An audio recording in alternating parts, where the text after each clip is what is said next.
I remember it well. It was 20 years ago, but I remember it so clearly.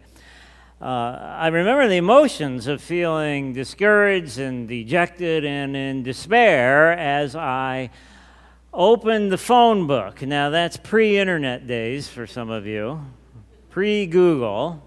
We opened the phone book, and I looked at the ad. The ad was from the Walleye Man. If you don't catch fish, you don't pay. That's what it said in the ad. I was depressed and discouraged and in despair because my father and I had been looking forward to this fishing trip we were taking in Canada. Now, for us, it was a fishing trip. It was a family vacation. We'd rented a cabin on Sparrow Lake in Ontario, and my family was up there. My mom and dad were up there. And for weeks ahead of time, my father and I had been dreaming about the fish we were going to catch, the northern pike, the muskie, the lake perch, the walleye. It was the walleye that we were after. I don't know about you. If you've never eaten all walleye, go eat it because it's the best freshwater fish you can eat. It's just wonderful stuff. God made great fish when he made walleye. Oh, we had rented a boat up there. We had got the slip at the dock. We had enough equipment for 4 people. We were ready for fishing, but in my despair and discouragement, as I read the Walleye Man's phone ad, it was because it was now Wednesday and we hadn't caught a thing. My 3-year-old daughter, Rebecca, caught a sunfish at the end of the dock. She was more successful than we were. But it was with that discouragement and despair that I picked up the phone and dialed the number in the ad and made an appointment with the Walleye Man for 9 o'clock that night at the end of the dock at the lodge. Made our introductions, jumped in the boat. We had told him of what had been happening that week. He said, "Don't worry, gentlemen. You don't catch fish, you don't pay." Off to the middle of the lake, we went in the 20-minute boat ride, and he said, "There's a spot out here that is just teeming with walleye." He says, there's a ledge about 25 feet down and a drop-off, and we're going to jig on the edge of this ledge, and it's going to be great, and you're going to have a wonderful time. And so we're fishing, and we're trying jigs, and we're trying different colored jigs, and we're trying this kind of jig, and then we're trying this, and an hour, and we didn't catch any fish. And even the Walleye Man, who's got his fish locator, there, and he says, "There they are, I can see them." And that's about all we could do. We could see them. We believed them. That's when my dad and I just kind of sunk back at the back of the boat, and all those feelings came back. We were hopeful, but now we were dashed again. Not to be outdone, he said, "I got two more spots." So we got off to 2 more spots in the lake, but when midnight rolled around, we were pulling up to the dock with no fish. And that's when the Walleye Man got discouraged and was in despair because he knew his policy. No fish, no pay. My dad and I took pity on him. He was a really nice guy, so we each took out a $20 bill and gave it to him, and that was his tip for the night. We just appreciated him taking us off. I guess as we walked back to the cabin, I knew someday I'd have a great story for sermon. If nothing else, that's what I got out of that experience. Yeah. I imagine that's how the disciples felt after a night of fishing. They didn't catch a thing. It probably just added salt in an already open wound. The excitement of Jesus' resurrection and the appearances in the upper room, they're fading now. They were probably even wondering was it all real? Did we dream this? They were directionless. Some of them even maybe a little hopeless, not sure what to do. And so it's the disciple Peter that decides to go fishing. And I think he decided to go fishing because maybe out there on the Sea of Galilee was the only place in the whole wide world that made sense to him. He was a professional fisherman. It's where life made sense. And if you're discouraged or in despair, and you've been there, we've all been there. Sometimes you just have to go back to a place where life makes sense. And that's exactly what Peter did, went back to the place where life made sense. It was on the sea. He convinced 6 of the other disciples to go with him. We know one of them was John. He's the eyewitness to what was happening there, and he writes about it in his gospel. It's kind of like, you're not going to believe this fish story. He writes it down. It's such a big deal. So they go for this night of fishing out there, and we know what happened.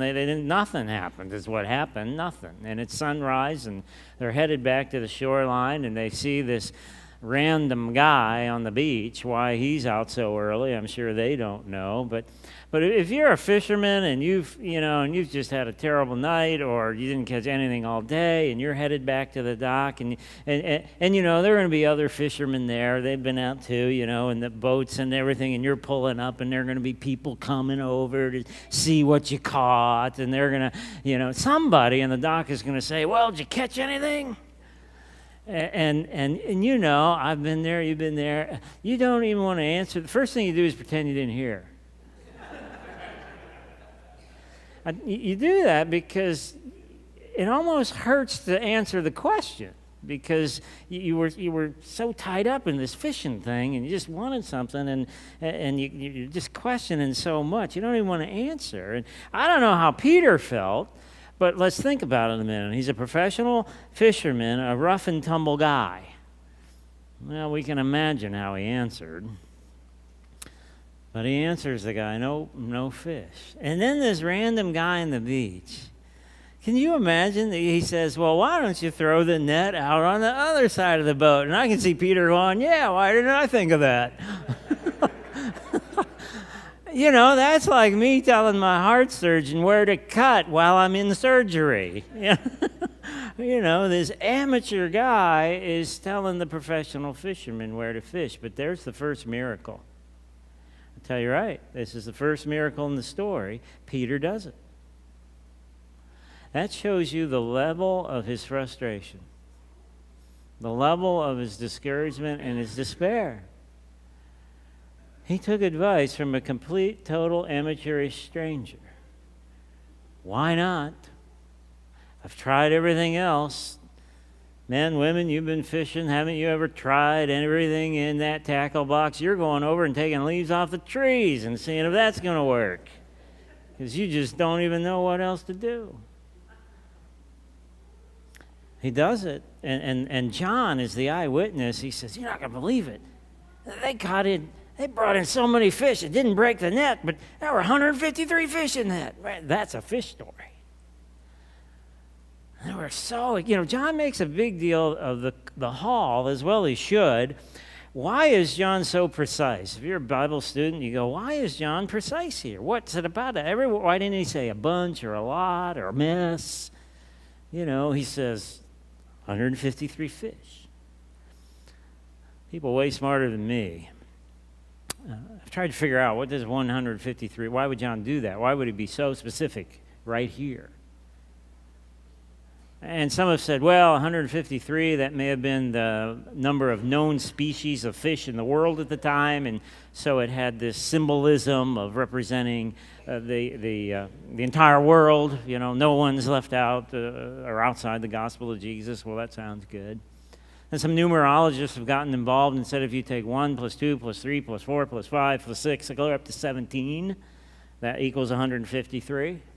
And some have said, if you take 153 fish and put 17 in a row, and then 16, and then 15, and then 14, and then 13, it'll form a perfect triangle, and there's the Trinity. I don't know why he's so specific on 153. What I do know is it's an astronomical amount as far as they're concerned.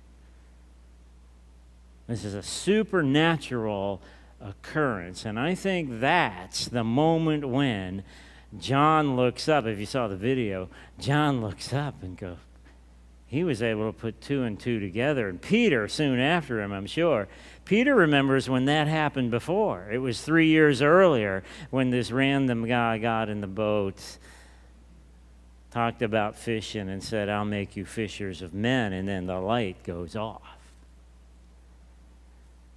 And when the light goes off for Peter, I imagine the scene was, I know how we saw it in the video, but I'm thinking it was more like Forrest Gump walking off the end of his shrimp boat when he sees Lieutenant Dan on the dock. And he just goes. He just reacts. And that's when we have the second miracle. Where does Jesus get the charcoal, the fish, and the bread, the campfire? It's nowhere in the store where he gets all this stuff. He was this random guy walking on the beach.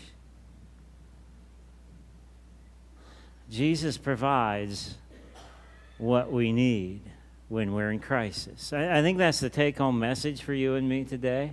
Jesus always provides what we need when we're in crisis. As far as the disciples are concerned, they're in crisis. They don't know what to do now with all that's happened to them. And Jesus comes to them and provides for them in their time of need. He gave them two wonderful gifts that day. He gave them a meal and he gave them fellowship.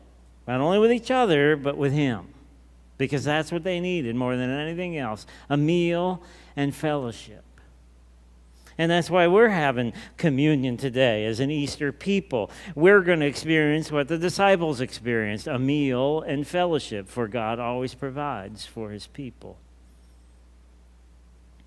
But in order for us to take advantage of the restorative and renewal powers of this meal and the presence of God's Spirit with us in this sacrament, we have to be willing to do what Peter did, which is get out of the boat. Jump out of the boat. Oh, there's much made about when Peter got out of the boat and he walked in faith. Well, this is another time Peter got out of the boat, and we have to get out of our boat to be willing to rush forward to meet Jesus. Communion is about, we talk about receiving the elements. You'll hear the pastor say, let us receive the elements. I think it's more accurate to say, go get them. You know, instead of being in this receptive position, we ought to at times be so excited to move forward. We just want to grab hold of the moment, be excited. And I hope that's what can happen to all of us today. We can come forward with excitement to partake in the meal and the fellowship that he offers through himself. We're willing to get out of the boat. Every one of us sailed in on a boat today, metaphorically speaking. You came today on a boat. It was your boat. Nobody else was on the boat. You were in your boat. And your boat might have been directed right to here, but it might have been loaded with a whole bunch of things called worry and anxiety. Maybe your boat came here today, but it backed in. It's really pointed in another direction, and you just backed into the dock today. Maybe your boat doesn't have any sails and it's just wandering around being driven by the wind aimlessly. Or maybe your boat has become a cruise ship and you've become so satisfied and complacent you don't even pay attention to what's going on in the world around you. We all have to get out of the boat today. And that's my invitation, is to come forward with excitement.